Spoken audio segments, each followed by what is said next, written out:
the night my coworkers thought they were pranking me, I realized something simple about people. The ones who plan a joke rarely account for it landing exactly right.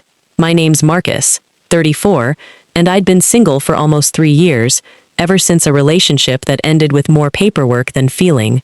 Since then, my office had turned my love life into their personal entertainment. Every Friday, it was a new theory about why I was still single, delivered with the confidence of people who'd clearly never had to sit across from themselves. I wasn't bitter about it, just tired of being the punchline in a conversation I never agreed to join. It started at the office happy hour, the kind with sticky floors and a bartender who'd stopped pretending to care about anyone's order.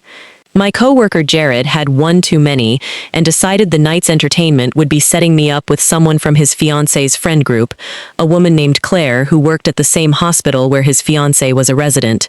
He made it sound like a bet more than an introduction. "She's not exactly your type," he said, grinning at Todd like they'd rehearsed this. "Bigger girl, real quiet, works some overnight shift nobody wants. Figured you two overachievers deserve each other." Todd laughed too loud, the kind of laugh that fills a room when everyone's had one drink too many and thinks cruelty passes as banter. The bar had that low amber lighting bars used to make everyone look better than they are, music just loud enough to justify leaning in close, quiet enough that every conversation at our table carried further than anyone intended. Someone had ordered a round of shots nobody asked for. Jared kept checking his phone, waiting for his fiancé's group to arrive, clearly proud of the surprise he'd engineered, like it was the highlight of his week. Todd was already narrating the plan to anyone who'd listen, treating it like a story he'd get to tell for months. I could see the exact moment Jared's fiancée, Sam, walked in with her friend group trailing behind, and I could see the exact moment the joke stopped being funny to anyone paying attention. Claire was near the back of the group, not trying to be noticed, adjusting a coat that had clearly seen a dozen overnight shifts in hospital hallways. She wasn't dressed for a bar. She looked like she'd come straight from work and hadn't planned on staying long. There was a stillness in the way she stood, not shy, not folding into the wall, just quietly unbothered by a room that clearly wasn't built with her comfort in mind. She scanned the space once, clocked exactly what kind of night this was going to be, and didn't seem surprised. "Bigger girl, huh?" she said flatly, arriving just in time to hear the tail end of Jared's pitch, not even bothering to look embarrassed on his behalf. "Careful, Jared. Your charm's showing." The table went quiet in that specific way. Rooms go quiet right before deciding whether cruelty gets to pass as a joke. Sam's smile faltered for a second, caught between loyalty to her fiancé and secondhand embarrassment on her friend's behalf. One of the other women in Claire's group suddenly found her phone very interesting. Nobody moved to correct him, which somehow felt worse than the comment itself. "I just meant," Jared started, already backpedaling. "I know what you meant," Claire said, calm, unbothered, already turning to grab a menu, like the comment barely registered as worth her attention. I felt something tighten in my chest, not embarrassment for myself, but for the fact that nobody at that table had bothered to correct him, not performing, just done letting it sit there, unanswered. "For what it's worth," I said, loud enough for the table but aimed at nobody specific. "I've heard worse pickup strategies, but that one's got to be top 5. Claire looked over properly for the first time, something like curiosity flickering behind an otherwise composed expression. Not dazzled, just recalibrating whether this night might turn out different than she'd already decided it would be. "You're supposed to be my bad blind date," she said, deadpan. "Guess we're both disappointing the room tonight." "Good disappointing, or leave now, disappointing?" I asked. "Undetermined," she said. "Buy me a drink and we'll see which way it breaks." We ended up at the far end of the bar, away from Jared's group, who'd already moved on to mocking someone else's love life. Claire ordered something simple, no performance in it, and told me she'd been on shift since 6 that morning and had exactly 90 minutes before she needed to be horizontal in her own bed. "So, this is a working audition," I said. "This is me being too tired to pretend I care what your friends think of my body," she said, not defensive, just factual, the way you'd mention the weather. "I've done enough of these nights to know how they usually go." I asked about the hospital instead of pushing further. She lit up, not loudly, but genuinely, talking about a patient in the ICU who'd insisted on naming his IV pole Kevin, because every horror movie has a Kevin who dies first, and I refused to be the main character. I laughed, actually laughed, not the polite kind I'd been rationing since Jared's opening line. "What do you do?" she asked, besides apparently rescuing strangers from bad group jokes. "Software engineer," I said. "I build the systems that make sure hospital records don't disappear when someone's having the worst day of their life." "So you're the reason Kevin's chart didn't vanish," she said. "Noted. I'll thank you on his behalf."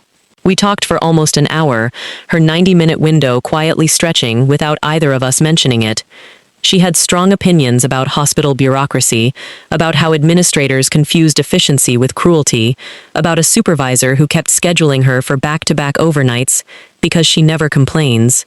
She told me about the time she'd stayed 4 extra hours unpaid because a scared teenage patient didn't want to be alone before surgery, and how she'd never once considered leaving instead.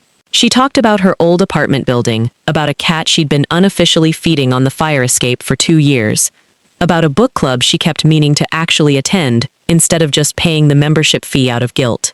She never once mentioned looking for anyone, never fished for reassurance, never performed warmth she didn't feel. She simply existed as herself and let the room adjust around her instead of shrinking to fit it. It was the most unguarded conversation I'd had in years, the kind where neither of us was performing for an audience that had already stopped watching. Later, when Jared's group started gathering coats, Claire said something quieter, looking at her drink instead of me.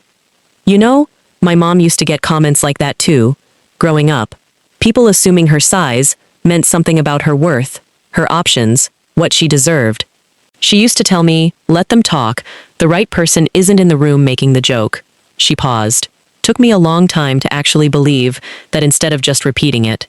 I didn't rush to fill the silence. I just let it sit there, waited the way it deserved. "She sounds like she knew something most people don't bother learning," I said eventually. Claire glanced at me, something shifting behind her expression. "Maybe." Before she left, exhausted and finally admitting her 90 minutes had become 2.5 hours, I asked for her number directly, not through Jared, not through the joke that had started the night. "I don't want this to become his victory lap," she said, half joking, real caution underneath it. "If we talk again, it's because we decided, not because he set up a punchline that accidentally worked."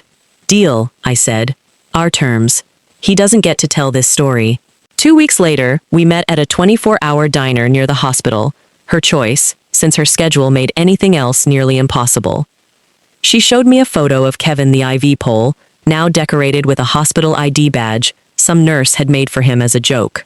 She told me about the time she'd accidentally called a patient by the wrong name for an entire shift, because 2 rooms had switched patients without updating her chart. "Worst professional hour of my life," she said, laughing at herself in the exhausted, unguarded way of someone who'd stopped performing composure hours ago. We stayed past when either of us had a reason to, coffee going cold, the waitress refilling it anyway without asking, clearly used to overnight shift customers who lost track of time. Claire showed me a picture of the fire escape cat, now named Sir Reginald, after she'd finally accepted she was feeding him permanently. She talked about her father, a mechanic who'd taught her that the loudest person in the room is usually the one with the least to actually say. Somewhere around 2 in the morning, the diner nearly empty except for us and a trucker 2 booths over, she admitted she hadn't expected to still be sitting there, hadn't expected to want to be. 3 months in, we were sitting on the small balcony of her apartment, new mattress finally replacing the one she'd been sleeping on for 6 years because who has time to shop, when she said, quiet and unguarded, "I used to think I had to apologize for taking up space, physically and otherwise." Like being interesting was the consolation prize for not being what people expected walking in. "You're not a consolation prize," I said. Simple, no embellishment needed. You were just standing in a room full of people who'd already decided what mattered before actually looking at you. She didn't respond right away, just studied me like she was checking whether I meant it. Then, "That was a sentence with history behind it, wasn't it?" "Maybe," I said. Still true, regardless of where it came from. She leaned into my shoulder, and neither of us moved for a long time. Somewhere below, a car alarm went off and stopped. A light clicked on in a window across the street, and none of it mattered more than the quiet between us. Accepted, not erased, exactly as it was. Jared still brings up that night sometimes, half proud like he engineered it on purpose. Claire always corrects him the same way. You made the joke, he's the one who actually showed up. Last month, at Jared and Sam's engagement party, Claire sat beside me the entire night, and nobody at that table made a single comment about anything except how good the food was. Some nights start as jokes nobody thinks through, but every so often, the punchline outlasts everyone who laughed at it first. Quietly, permanently, until it's not a joke anymore, just the truth everyone eventually catches up to.